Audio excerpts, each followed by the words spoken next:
Greetings, comrades, Yakshamash.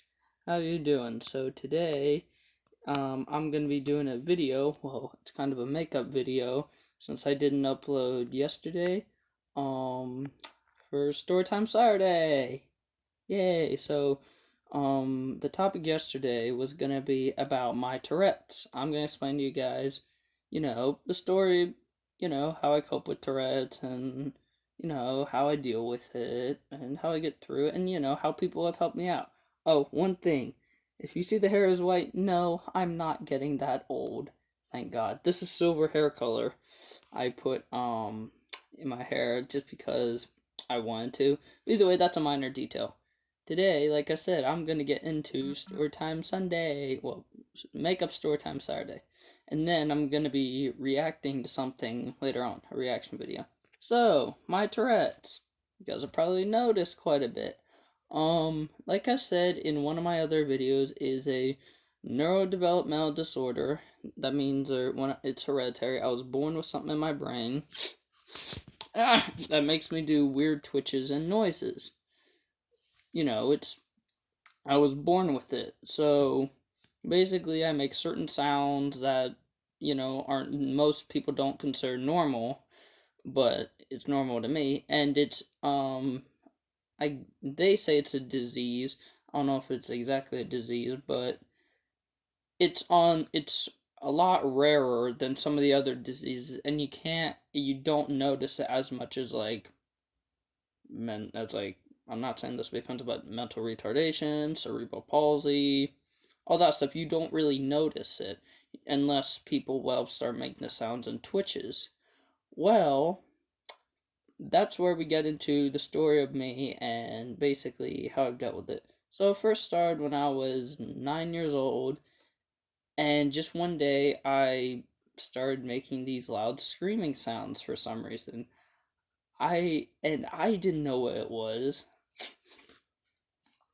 Yeah, sorry. I didn't know what it was, and my parents were confused. They were like, "Why?" They're like, "Why are you doing that? Why are you doing that? Why are you doing that, Chief? Why are you doing that?" So they weren't sure. And then, so what happened is my mom, she decided to look up, what was going on, and then like a couple days, she found out it was Tourette's syndrome, and the doctor diagnosed me. So it was pretty quick compared to some other people that said they've had what 8 years. There was a person that took them 8 years to get diagnosed with Tourette's syndrome. That is a long freaking time. But either way, yeah, so my mom found out and it got diagnosed pretty quick. But while I was in school, it got worse. Yeah. And what happened during the like midway through the fourth grade, midway through fourth grade, I had to be homeschooled for a couple months because the ticks were so distracting to the classroom. And everyone was starting to understand it, but my teacher just said it was too complicated to learn with it because my ticks were a lot worse, knock on wood. Knock on wood.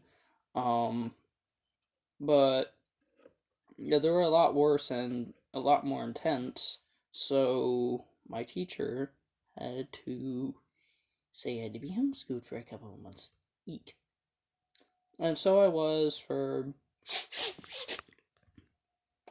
about God, what was it? 3 months. About 3 months. I was homeschooled, and like all my friends, they did something really nice. They wrote these cards. They were like, "Hey, we want you back." I remember this is so geeky. It's so dorky. I was into Minecraft a lot time at that time, and a few of my friends drew creepers on the cards because they knew that's what I liked. So that was fourth grade, learning about my Tourette's and how it happens. Fifth grade, yeah, sorry. Fifth grade was nothing too like extreme, just kind of, same thing, stuff like that. Before we continue, I do have to explain something about the Tourette's. There are for some of you people who don't know, there are two types of Tourette's. There's motor, which is physical movements, like when I jerk my head back. Yeah, that's motor. And then there's vocal. It's like when I make sounds with my vocal cords and stuff like that. So those are the two types of tics, motor and vocal. Now there's an extremely annoying stereotype that people say. People say Tourette's is cussing. That is not Tourette's. That is a syndrome called coprolalia. Completely different. That's then they make memes on like sorry, on like what comedy shows in South Park where they like make the supposed Tourette's characters like yell fuck, and it's like and me knowing the actual truth, it's just like no, it's like no, that's not how it works. It's not how it works at all. So yeah, the stereotypes do get annoying. Another thing that gets annoying is people staring and looking. Yeah, I've gotten that. Now, I haven't gotten bullied, fortunately, but I have gotten stared at and people laugh before it. And it's just like, come on. I get you. It's like I get you don't know what it is, but there's no need to laugh. It's like if there was a mentally challenged person. Sorry. It's like if there was a mentally challenged person, would you laugh at them? No, you wouldn't. So it's the same thing. It's like it's both challenges and stuff like that, and it's rude to laugh and stare and point and all this other crap people do. Alright, moving on. So then we have sixth grade. I don't remember too much about that. I think, my tics were changed. Since that's what happens with Tourette's, tics change. They come and go, and that's why mine aren't as bad, is they change over time. And basically my tics were changing 6th, 7th grade. Sorry. We're just not really anything too significant. 8th grade, they were kind of loud, and right now they still are, but 8th grade, I remember I was at, now I'm gonna get into this later, a history competition. I'll explain what that is in another video.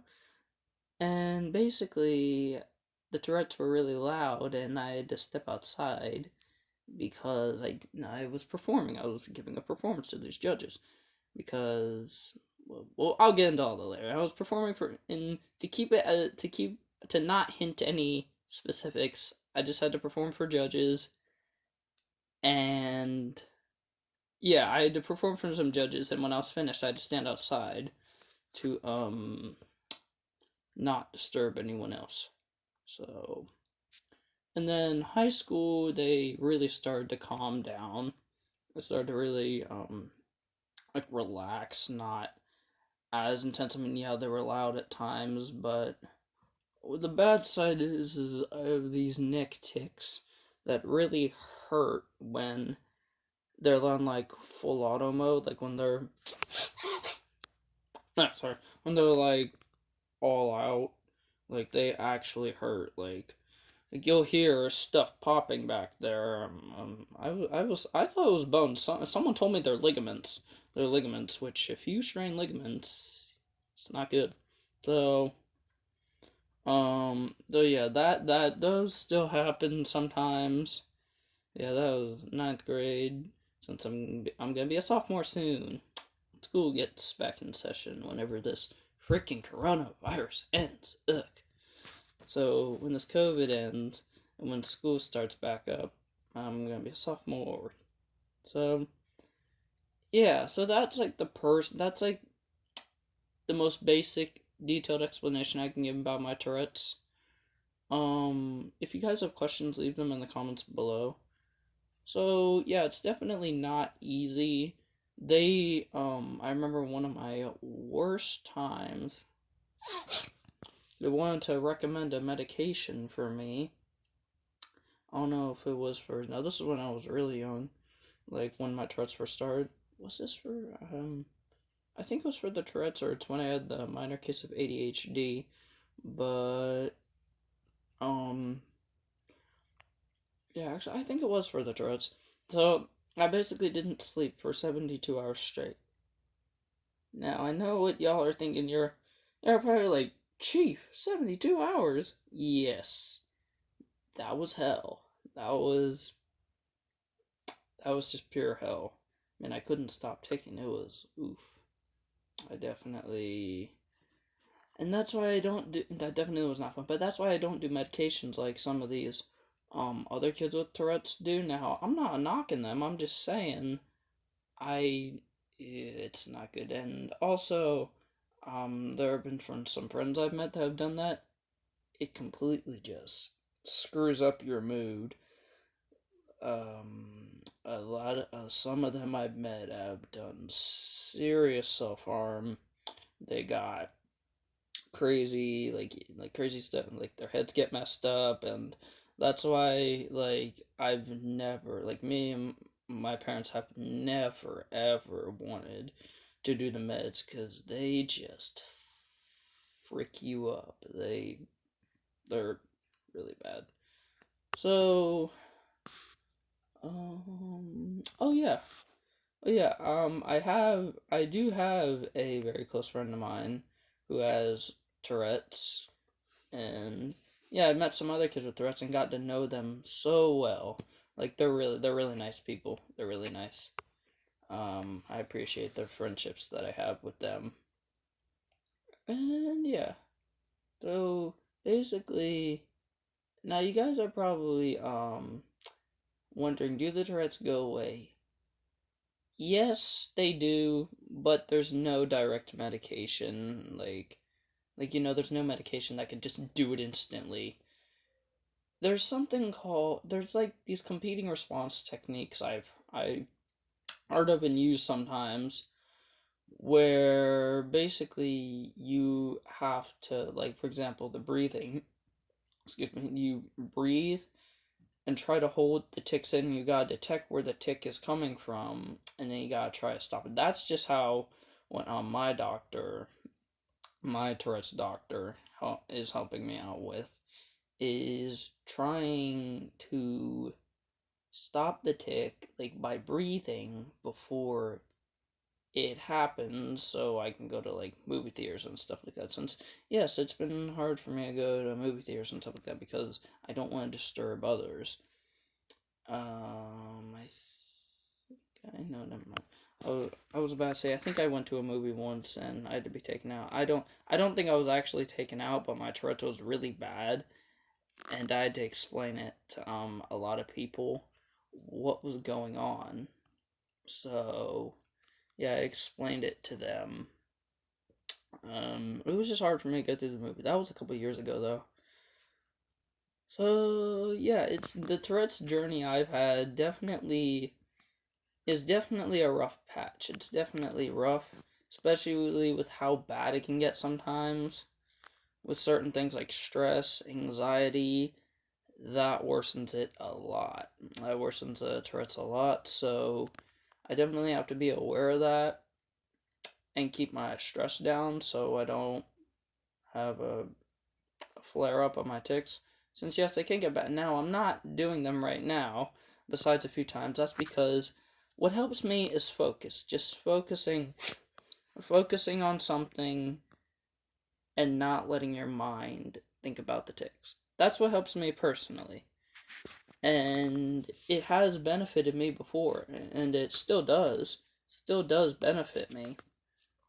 So, it's all about learning to recognize your tics and then learn to control them. And because of my Tourette's, I've actually met some really great friends. I can't speak English. I've met a super great friend of mine because of the Tourette's. Now they don't have Tourette's, but I still met them. You will get to find out who they are in a future video. We're gonna keep that info right now top secret though. But you will meet who it is, guys. You definitely will. So either way, yeah, I hope you guys enjoyed this video, and I'll see you in the next one. Do widzenia.